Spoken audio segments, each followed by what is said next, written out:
Hello students, welcome to science class. Today we are starting new lesson number 10, respiration in organism. So in this lesson we'll learn about respiration, breathing, human respiratory system, then respiratory system in animals and respiratory system in plant.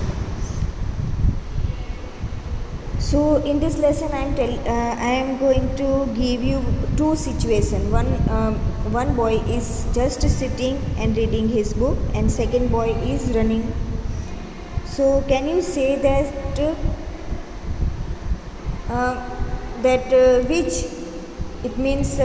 which boy among that two boys breathe faster? So it's very quite obvious that the boy who is running he is breathing faster. So breathing is a part of respiration. Why do we respire? First of all, why do we respire? You know that in second lesson only you have learned that about digestive system and all. It means that our body basic unit, fundamental, basic, functional and structural, that smallest unit of an organism is a cell. So cell is the smallest structural and functional unit of an organism, and each cell, you know that each cell perform many activities, many functions like nutrition, transport, excretion, reproduction. So this to perform to these all functions, that cell needs energy. See that if you are telling you are eating, just sleeping only, reading, then only we require energy. But you know that this energy, from where does this energy come from? So just you are telling that we get energy from food. So the food has stored energy. That also you had learned in second lesson only. Food has stored energy. Whatever you eat, finally it convert into glucose. Now blood carry these nutrients or this glucose to all parts of the body. We can say that all cells of the body, and when we respire, that again blood take this oxygen from this to all cells of the body. Now oxygen break down this glucose and convert into, it means that after that energy will release. So during breathing we breathe in air. It means you know that air contain oxygen also. So we breathe out that carbon dioxide. It means that air rich in carbon dioxide, and the air we breathe in is transported to all parts of the body. It means that we can say that to each cell. So in the cell, oxygen in the air helps in the breakdown of food. It means that oxygen break down the food, and the process of breakdown of food in the cell with the release of energy is called cellular respiration. So what is cellular respiration? The process of breakdown of food in the cell with the release of energy is called cellular respiration. Now you know that two types of respirations, that aerobic respiration and anaerobic respiration. Again I am telling you, just respiration means the process by which food is broken down to release energy, carbon dioxide and water, is called respiration, and it takes place within the cell. So that's why only it is known as cellular respiration. Now it is of two types, aerobic respiration and anaerobic respiration.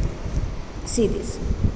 So when breakdown of glucose occurs with the use of oxygen is called aerobic respiration.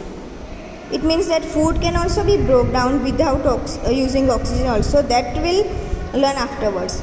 That first, when breakdown of glucose occurs with the use of oxygen, it is called aerobic respiration.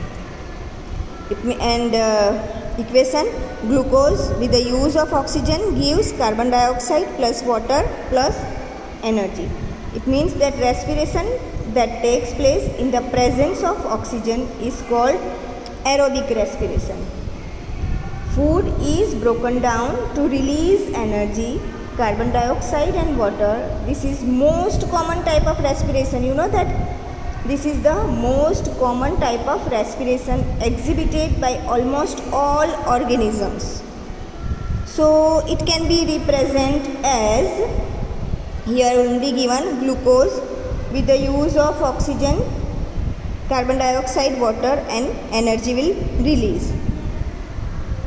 You know that some organisms are there, such as yeast, that can survive in the absence of air.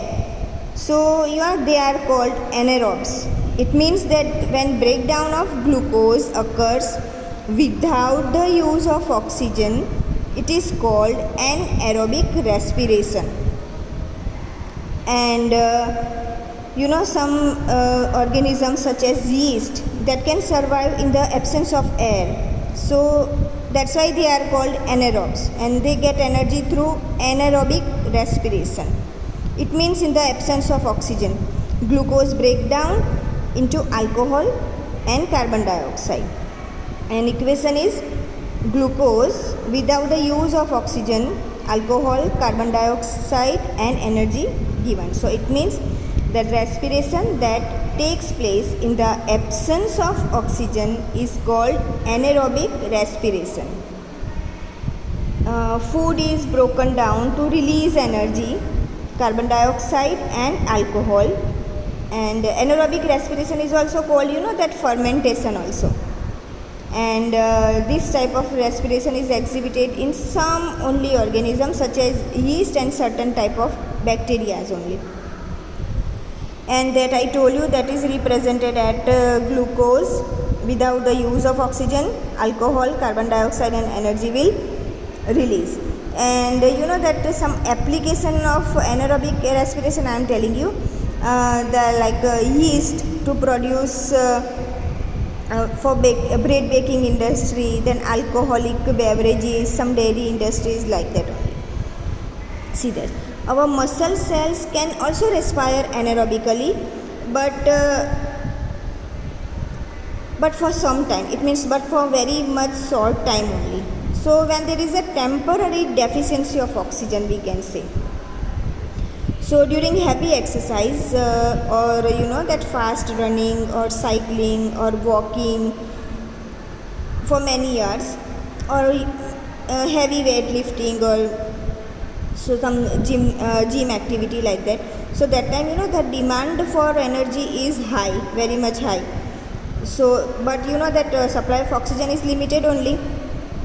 So that time anaerobic respiration take place in the muscle cells.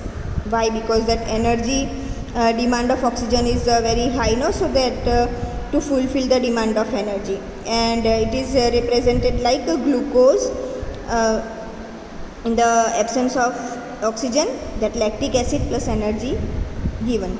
See now, so the muscle cell in our body normally carry out aerobic respiration, but when we run fast or do vigorous exercise, or that time muscle cells work faster and require energy at a faster rate. So the supply of oxygen does not increase with demand, and the cells soon run out of oxygen only. So that time, to meet this increased demand for energy, muscle cell switch over to anaerobic respiration for short time. So in this process, what happens? Lactic acid is released. So instead of alcohol means, so it can be represented like that only, glucose. And in the absence of oxygen, lactic acid and energy given.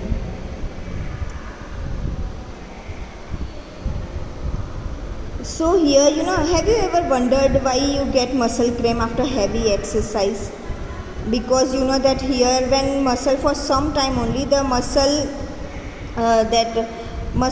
respire anaerobically. That time what happens? The cramps occur when muscle cell respire anaerobically.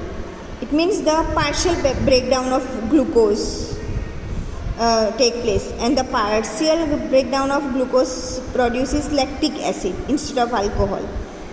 So what happened? The accumulation of lactic acid causes muscle cramp. It means that lactic acid accumulate in the muscles, and that accumulation of lactic acid causes muscle cramp.